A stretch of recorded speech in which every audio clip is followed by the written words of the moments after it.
Thanks for joining me today. I got a jam-packed day of information for you on how to put your fabric on the frame, on a rolling frame correctly. But a lot of details I want to go through, and I just want to express my love and appreciation to all of you for joining me.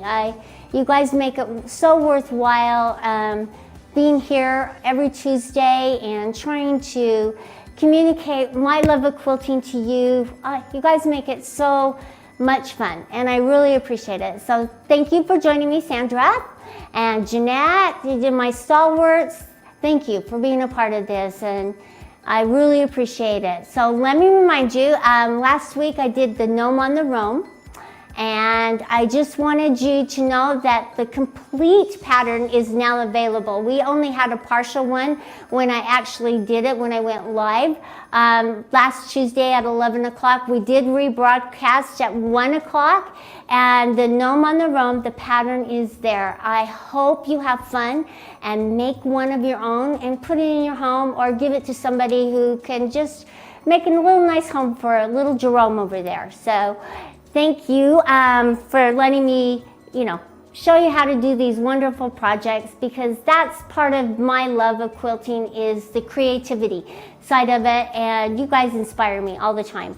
So let's jump in and let's start talking about putting our fabric correctly on a rolling frame, and what tools and items, and I've got some tips and tricks to help make it easier for you. And I'm going to explain some problems that you may have and why you may be having them, and how to fix those little situations that you may come across. I'm going to help, I hope, empower you as a quilter to understand how your frame works and what you need to look for and what you need to adjust. So that's my accomplishment for today, and if you glean any little thing from it, then my work is partially done. So let me jump in and start talking about a couple key items. This here is a rolling frame. It has 3 poles, and some of them can have just 2 poles. Our Q-Zone Queen has only 2 poles. It has what we call a take-up pole right here, and a front rail backing pole. So this is the pole that your backing will roll up on. This front take-up pole is the one that takes up all the layers, your batting, your backing, your top. And so we're going to talk about a few different ways to attach our quilt or our quilt layers to the frame. Some of them are really important, the bigger the quilt is, and some of them we can just get away with some little cheats, and we'll talk about that. So first of all, I want to explain, my frame is a little dirty. We're in a transition phase here at the Grace Company, and we have a lot of new exciting things coming up that I wish I could tell you about, but I can't. So just know that this is one of the frames that we have used in our classroom, and rather than using the leaders, which we should, okay, we have used tape to attach the fabric to it. Don't do it, okay? It just builds up and it's messy. But I wanted to show you how to clean your poles if you do have some gummy marks and stuff like that. So using denatured alcohol, and that's what I have here. And you're probably asking, why are you using batting, your nice batting? Well, this is just a little piece. And the reason I'm using the batting is because then I'll know if I'm getting all the gooey, gummy stuff off without the little hair fibers poking out, and I'm making it smooth. So that's why I use the batting. And I probably won't get all of this off, but I just wanted to show you how well it works. So I've got a little area right down here. Do you think we could do a close-up? It's got a lot of sticky tape on it and residue.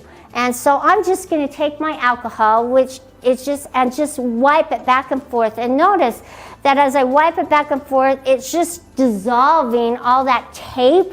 And so denatured alcohol is tough on the hands, but it's great on your poles, and it will clean it up. And it's not going to take the paint off of it.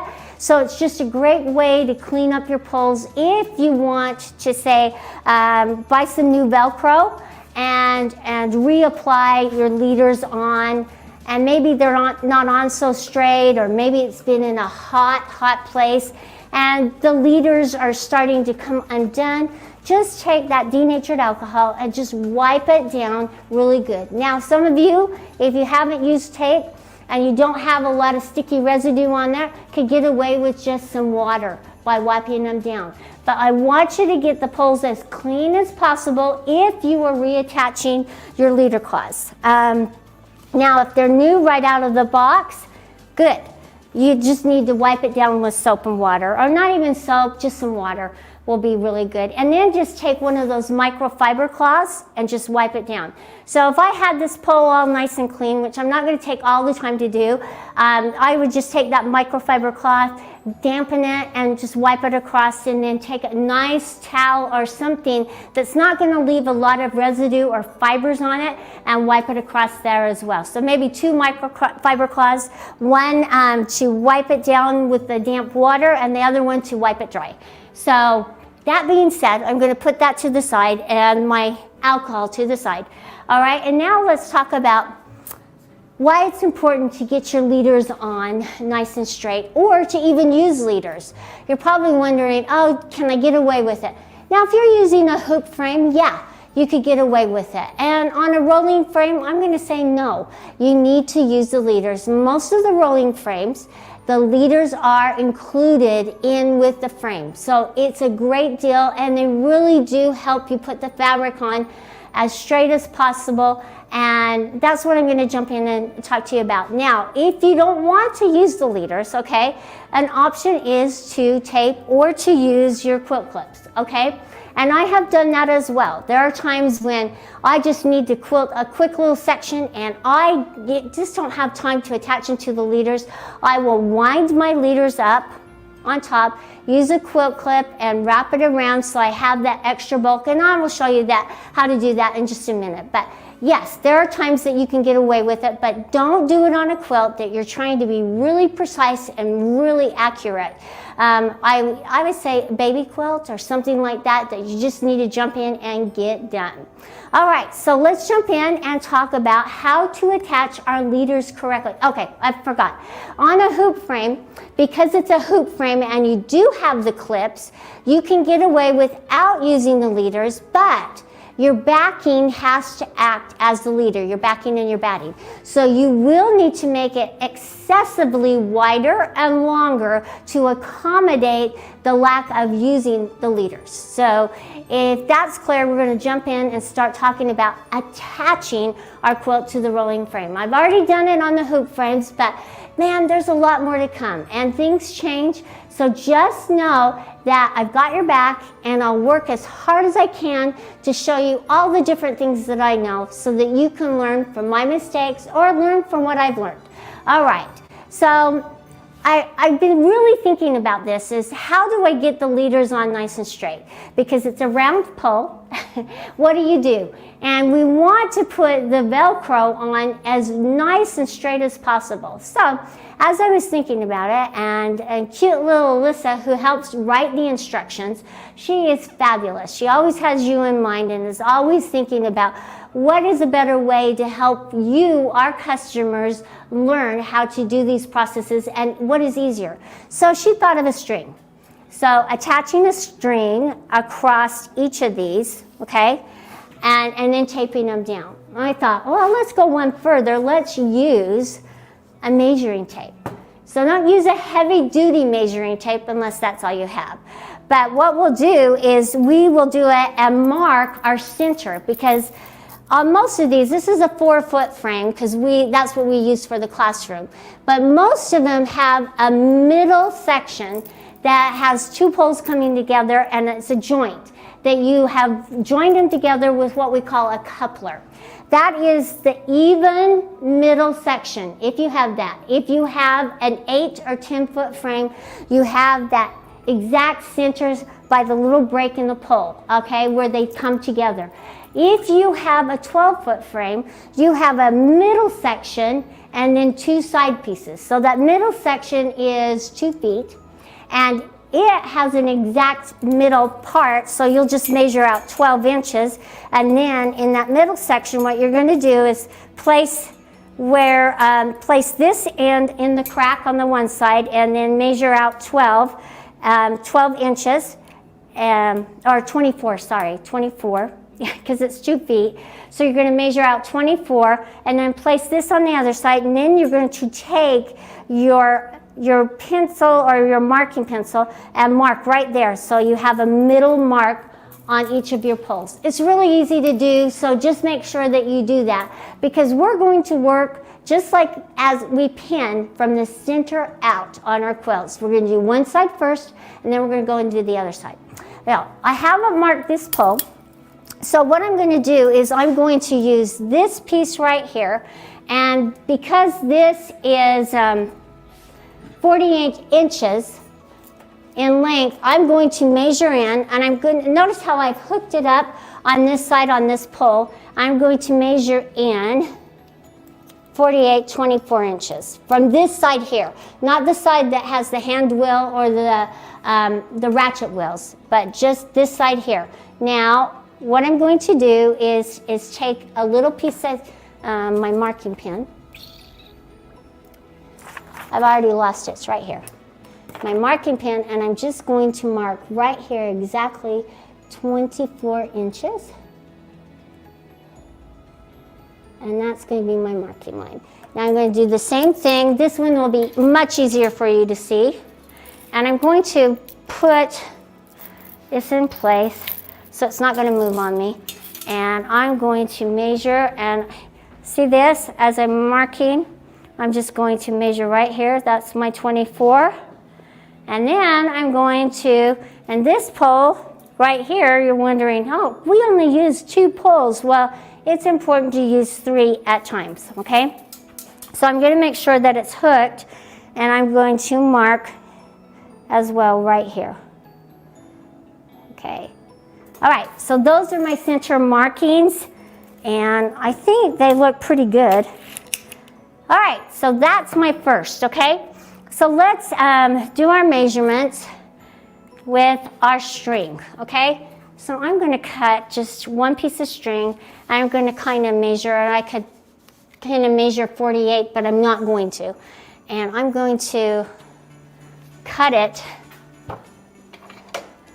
And I thought this would be easier. So I'm going to find a spot right here, and then I'm just going to tape it right on top, the exact top, and then I'm going to go down to the other end after I've taped it down and pull it so it looks like it's nice and straight, and then I can start attaching my leaders. So I'm going to take it right here, make sure it's just right on top. See how I've taken my 2 fingers and I'm just going to tape it down really good, and now I can just take it and pull it across. Okay, and this is going to be my drawing line, and it doesn't need to be all the way because my pole, and I just want to make sure it looks nice and straight, and so I'm going to kind of pull it so it looks nice and straight, and I'm going to take another piece of tape right here and tape it down. And that is what I call my chalk line. So notice that, so see that? See how nice and straight it is? And that's where I'm going to start using my mark. So now I'm ready to start attaching my Velcro, okay? So Velcro is the same way. I have measured my Velcro, so I have 3 pieces that are the same size. I have found my center of my Velcro, and this is my mark. I'm going to move my machine out of the way so you can see my mark right here. All right, hopefully you can see my mark. All right, so right here, I'm going to start undoing my Velcro. You're probably saying, well, why do you need to work from the center out? It's just going to make it that much easier for you as you are marking. And I have marked both sides of my Velcro. I've marked the paper here, but I've also marked the other side so that as I fold it, notice right there, I can set this right here on my mark, on my center mark. And then I can start undoing it. This is a little older Velcro. It's kind of been sitting around for a while. And I can use that little line with the string to help pull it nice and straight. I'm going to move my machine out of the way and just keep pulling it nice and straight. But that line really does help, And you're going to do all 3 of your poles that same way.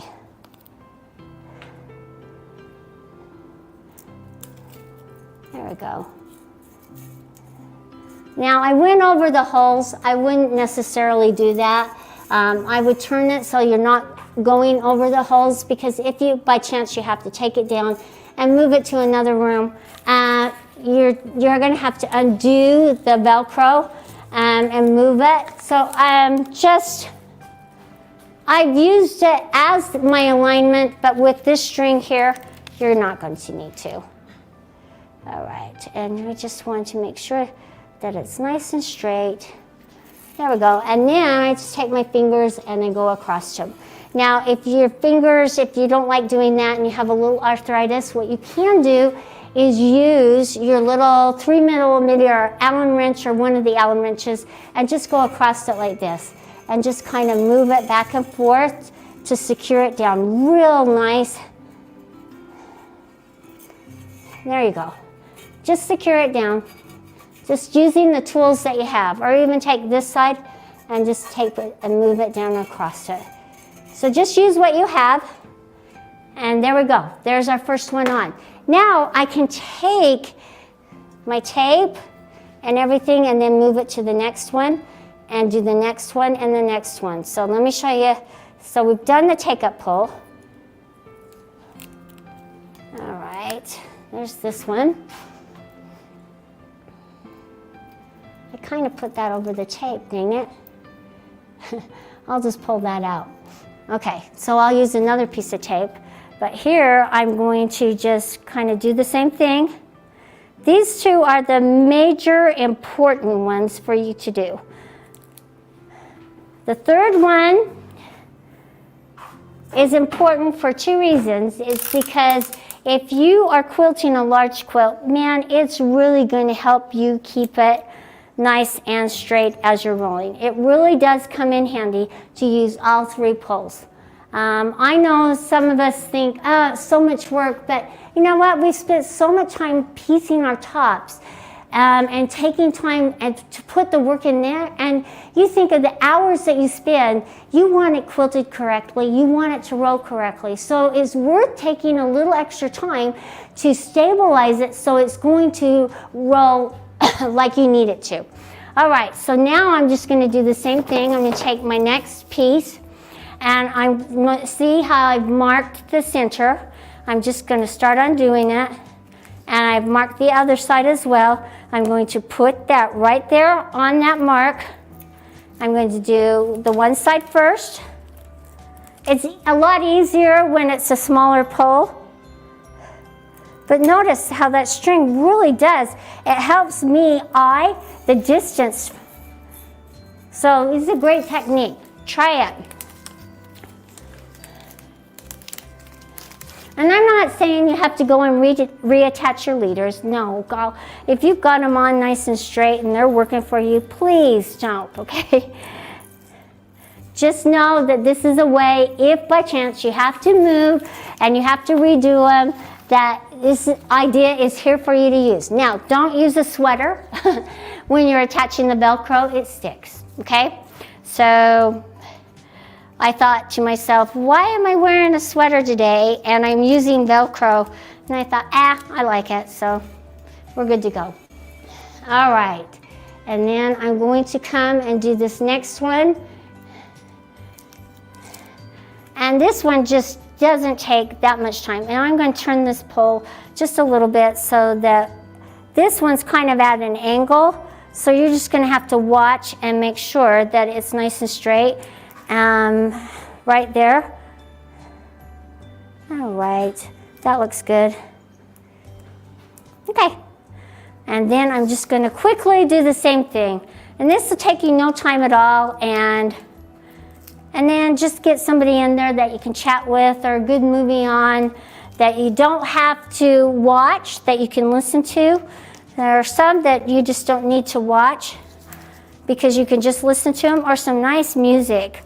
Whatever music you like, especially Christmas music this time of year, is awesome. All right, so my Velcro's on, and you can see that this technique, wow, a game changer and well worth it, just by taking that little extra step and adding the string. And that way I can see how I can actually, it's pulling away. I can just lift it up and reapply it and make sure my distance is the same. All right, we're done. Okay, that was the hardest part, is adding the Velcro. Now it's the easy part.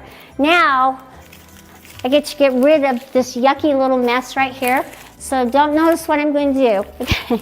I'm just going to set this right here under this table. Don't look, okay. So now it's time to attach our Velcros. Now it's really important for you to know that there are 2 styles of rolling frame, or 3 actually. There are 2 poles for one, that's our Q-zone queen. There are 3 poles for a regular quilting frame, but there's another that you can add a 4th and 5th pole. And that one is the idler pole. The idler pole sits right down here, and it does nothing whatsoever, but then the take-up rail is up here in the throat of your machine. It is great if you have a machine that is 19 inches or larger. I wouldn't suggest it on a 15 or a 16-inch machine, and this is why. It is too small. You lose some quilting area, and you really don't want to lose that when you're using your 15 or 16-inch machine or smaller.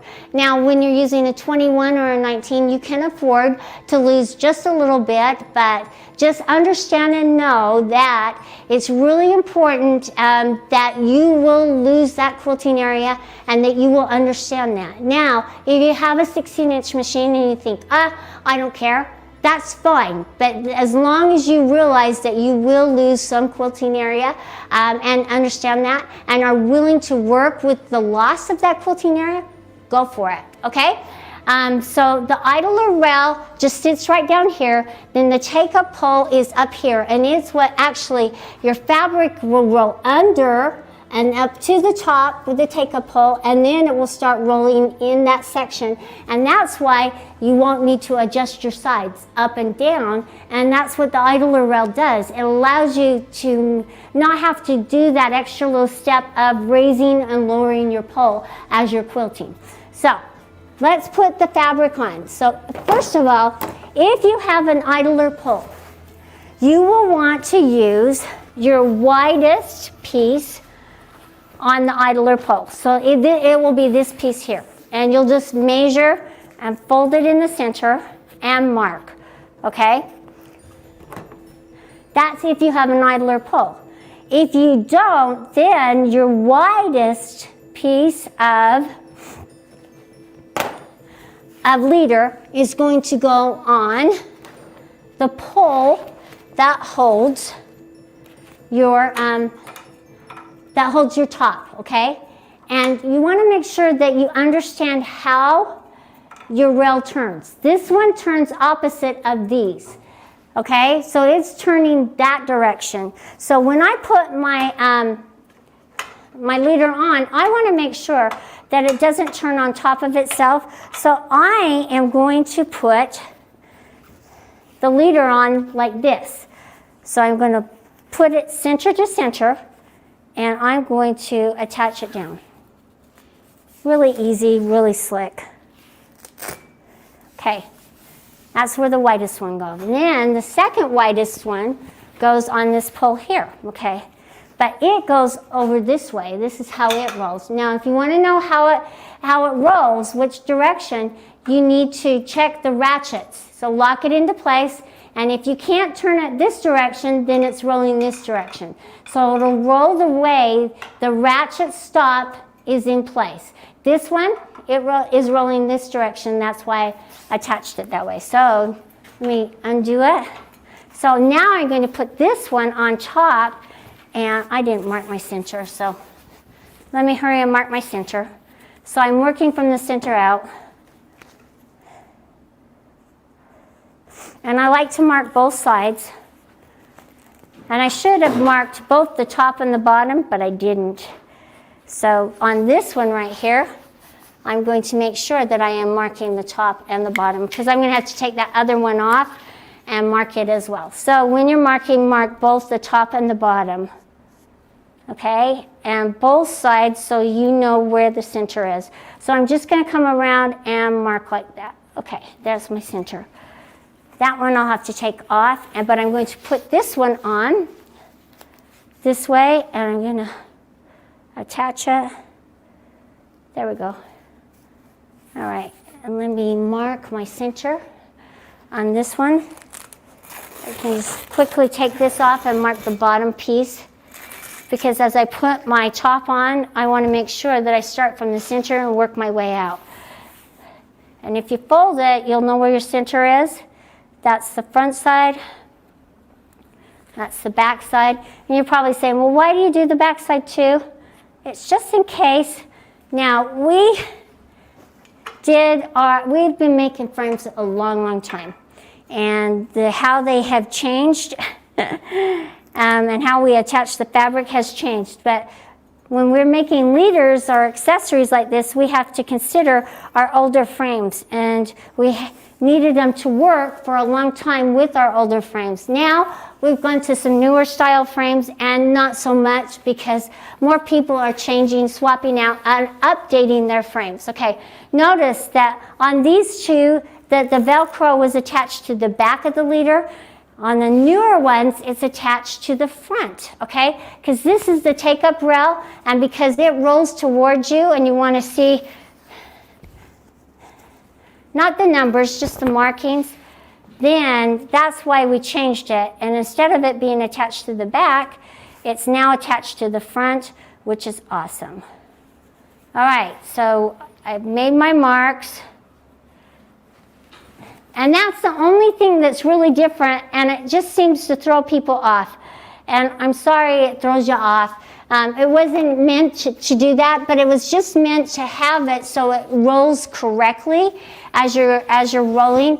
So we're going to line up, and you can see I'm just putting my marks to marks, my center to center, and I'm just lining it up.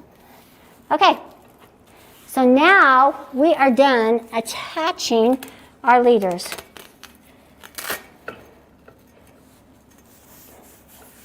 All right, that was quick and easy. And I did a lot of talking during that. So let me just grab this marker cap, because I don't want it to dry out. It's not mine, it's Brian's. He may be a little upset with me if I let it dry out. So, okay, we don't need my string anymore. We're done with these. So I'm going to set them over here as well. And now we're going to start attaching our fabric. All right. All right, so let's start attaching our fabric. Now, I marked my center right here. So I'm going to take my backing. It's the first thing I'm going to attach on a rolling frame. I'm going to take my backing piece, and I'm going to find the center on the top and the bottom. All right, so this is something that you can do when you're measuring it out, or you can do it here at the frame. Okay, let's talk about backings and piece backings really quick, okay? Notice I left the selvage on one side because I wanted to talk about selvages.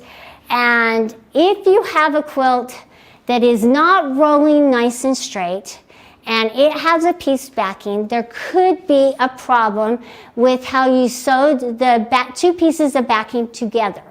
And let me tell you some of the things that you need to understand. If you have left the selvages on, they make it pull tighter. So it's going to pull tighter in the center if you've sewn two of those together than on the outer edges of the quilt. If you will cut the selvages off, it will roll, and iron them open, it will roll more evenly.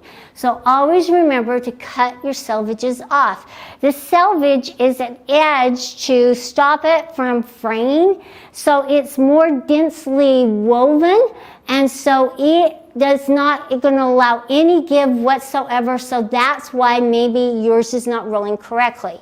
The next thing you need to remember is your stitches per inch. If you are using a really small SPI and sewing your two pieces together, it's going to bunch up and be smaller and more dense and more compact in that, and it's not going to roll as evenly. So increase your SPI to a larger stitch and stitch them together, and maybe make it almost, I don't know, you can choose, but then iron your seam open all the way down, and I promise it will roll more straight and more evenly.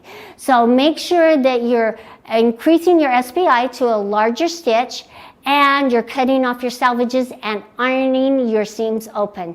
And nothing wrong with that, and it just roll much easier and more beautifully all the way around, and you won't get as much wonky, uneven rolling from the center out. Okay, so we found the center on the top here.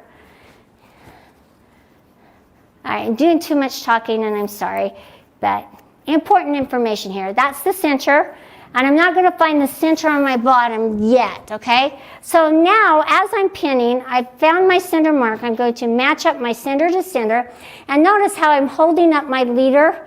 I have that nice hem here. I'm just going to hold it in place, and I am going to start pinning from the center out. Now, the closer you pin it together, the more evenly, again, it will roll. If you leave wide gaps, and I'm going to show you, if you say, oh, I don't have that many pins, and I've done this before too, and you're going to leave a wide gap, see the difference between how it's going to pull and roll. It's going to add an extra little pull on this, and you're going to get little holes where it's not going to keep rolling evenly. So the closer together, and I'm not saying you have to put them on top of each other, but make sure you have the pins close enough that you're not going to have any wide gaps. All right. And just keep going all the way across. And say my leaders are a little shorter. Now pins that are bent like this is the same thing. Get rid of them. You don't want them. You want a straight pin. I know we try not to waste things, but you want a straight pin because you want it to roll nice and even, especially on quilts that you have worked hours and hours on. Really, take the time, do it right, get rid of those bent pins. You don't need them. We could just buy some new ones. They're not that expensive.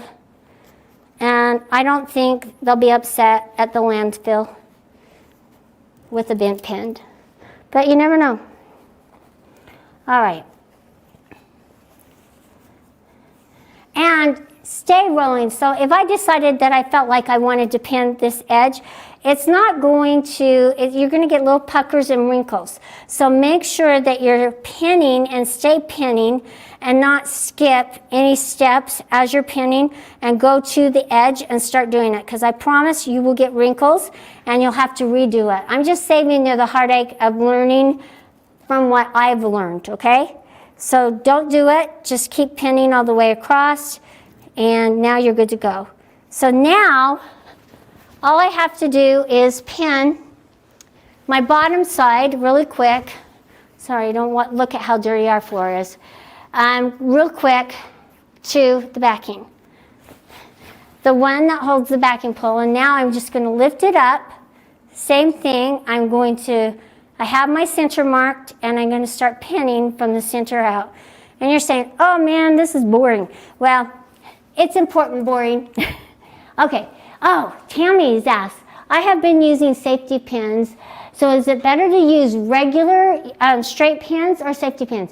You can choose. I've just been used to big old straight pins, but I know a lot of quilters use safety pins. It's just a little longer for the safety pins, but maybe it's not. I haven't really tried them. But also, you want it to be a nice size safety pin so it's a little easier. And you know what? Paula says she loves pinning, so do I. I don't mind it. It's just one of those little things that I just love quilting so much that it doesn't bother me whatsoever. So safety pins or regular pins, I don't care. Just as long as you work from the center out and you're good to go. So what works best for you. See, you've taken a process, you've learned, and you've learned how to make it your own process. So do what you love to do. I'm just giving you some little pointers to help you move a little quicker through your quilting.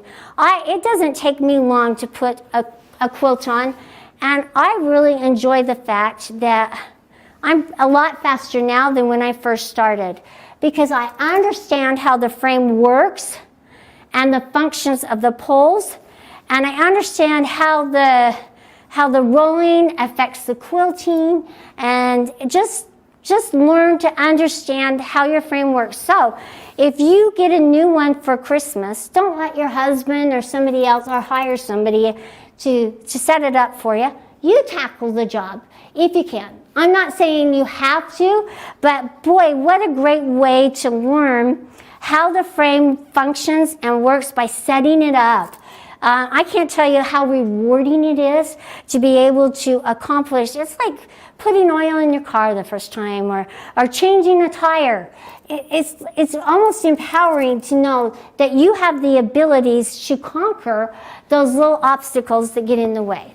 So, okay, so now I have my backing on, and I'm going to roll up my excess onto this pole here.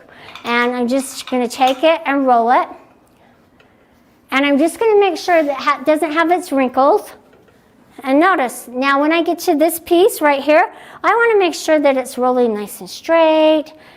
There we go. And I want to look for wrinkles. And I'm going to kind of pull any wrinkles that I can find from the center out. There we go. And look how nice it's rolling and how straight it's rolling. And the truth will be told as we get to this point here and we start seeing that we have it on pretty darn straight. And look at. All right, and I just want to undo a little bit because I want to roll this up. And now I want to leave a little excess showing. I'm going to lock that into place now. And I'm going to roll this. And look at how nice and straight and even. Okay?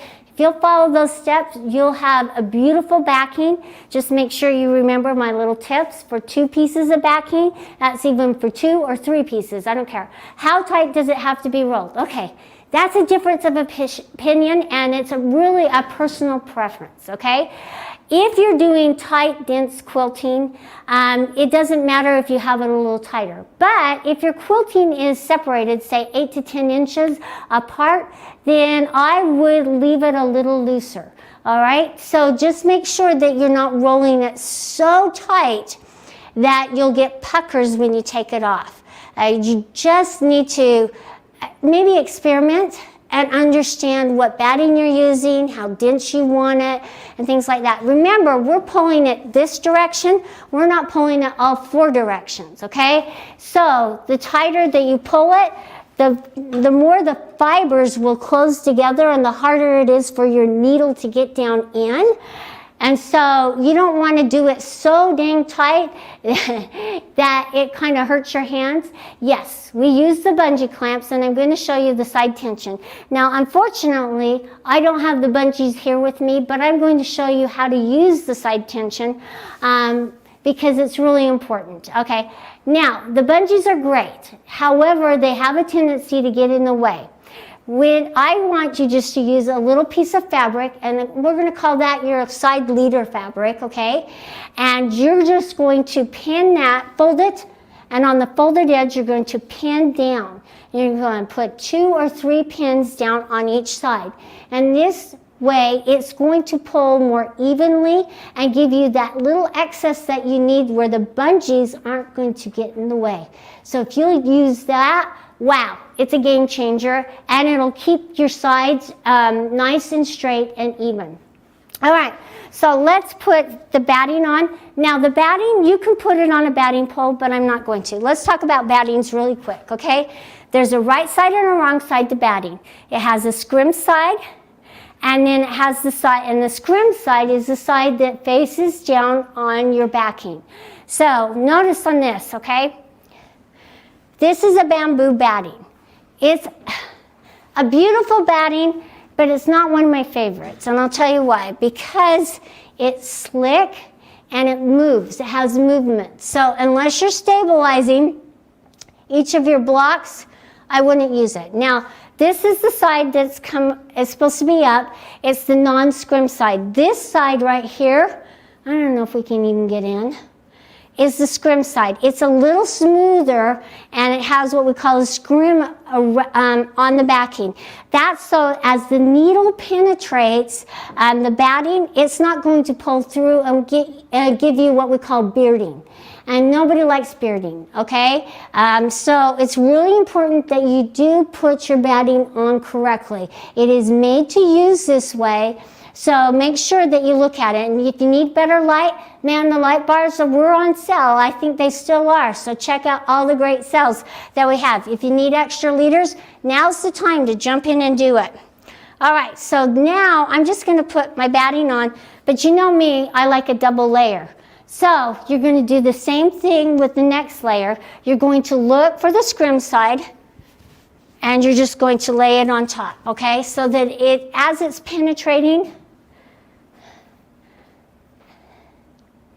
Now it's really easy because the batting's folded up, just to use it with its fold. It's not the way it's meant to be used, so use it correctly and you'll have better results. You won't have that bearding. Okay.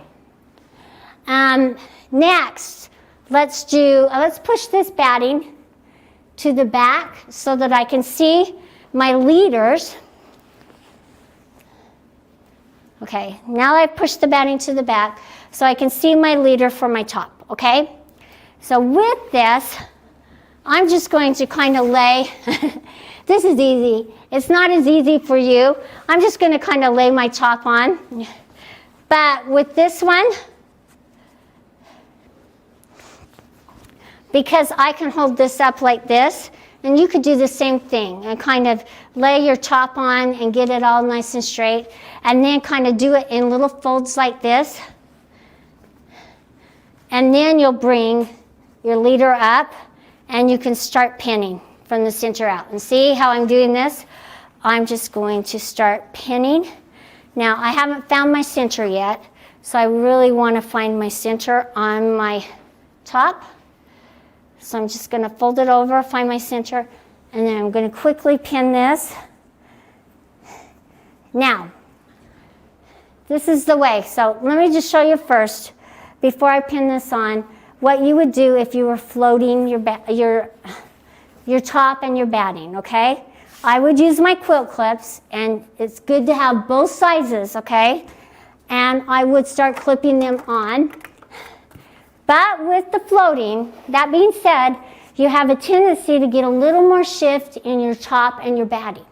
So to have your top pinned to your leader, it might really be helpful. And I've done it both ways, so just do it the way you like it. Now on little small projects, I would probably float. But on my larger quilts that I need them to roll more accurate and more straight, I am going to pin it to my top leader, and this is how I'm going to do it. Like I showed you, I found my center, going to bring it up and start pinning, okay? And then this is just really going to help you make sure and ensure that your quilt is rolling nice and straight. And it's not hard to do. Just put it in folds and start pinning across. And that's all you have to do. And once it's done, this will just ensure it. Now, I want to quickly, so I'm not going to finish this up. I just want to quickly show you the importance of, so I'm just going to leave that. And then you'll just roll this up, okay? So it's going to roll this direction, okay? As you're rolling it up. You're going to quickly roll that up. So, I know I've gone a little long-winded, but I wanted to show you the take-up pole or the idler pole position, okay? If you're using an idler pole, you want to make sure that it's just, your finger can get under there, okay? You don't want it too high, but you don't want it too low that it's rubbing, okay? And the reason is if I have my pole up too high, and I don't have this even threaded, okay? If I have it up too high, I want you to notice what happens as the needle goes up and down and what happens to the fabric. How much play and movement you get in your fabric if you don't have it positioned correctly. So I'm going to exaggerate it, but we sometimes forget that after we take a quilt off to reposition our pole back down to where it needs to be. So that's why I wanted to show you. So when I turn this on, in fact, I'm going to even put these up as well because I want to exaggerate the movement. So when I turn it on, see how much play and how much movement I'm going to get. In fact, even a little more than what it's showing right now. And then we just don't want that. So if we have it down, and actually having that extra layer of batting kind of buffers that. So it wasn't a good example of showing you. But if we have it nice and even, just to where we can barely get our fingers down underneath, then you're not going to get as much play and movement in the fabric, and it's going to sew that much nicer and be more stable. And notice that this is up too high, how I have a slant. So just make sure that it's nice and even. There we go. And you're just going to have an overall better experience. Okay, Tammy asks, I've never used 2 layers of batting. Does it make the quilt heavier? Yes, it does. It also gives it, when I'm using rulers, or it gives it a little extra loft in areas that I like the little puffiness to the design elements that it brings. So that's why I like a double layer. And now try it out once, see what you like, and then just experiment. This is a fun way to experiment and enjoy quilting. There's so many aspects of quilting that are so much fun. There's a whole world and a whole new year that I get to show you tips and tricks and techniques that I love to use. So we're going to take a couple of weeks off, but I want you to join me next year when we have a great outline. I'm going to start out with a baby quilt. It's a little fox baby quilt. It's called Maverick the Fox Baby Quilt that I specifically made for my son's, one of his dearest friends, and they just had a sweet little baby that they called Maverick. And so I designed this little fox, and he is the cutest fox. So I will have the pattern for the first week, and we will cut and sew it together. The next few weeks, I'm going to show you different ways to quilt it, and then we're going to finish the final week of January with a question and answer, and I would love for you to show me what you're working on and what you're doing. So join me, because man, I've got a lot of ideas and a lot of ways to quilt, and I know some of you are waiting on emails from me. I will get those to you, I promise.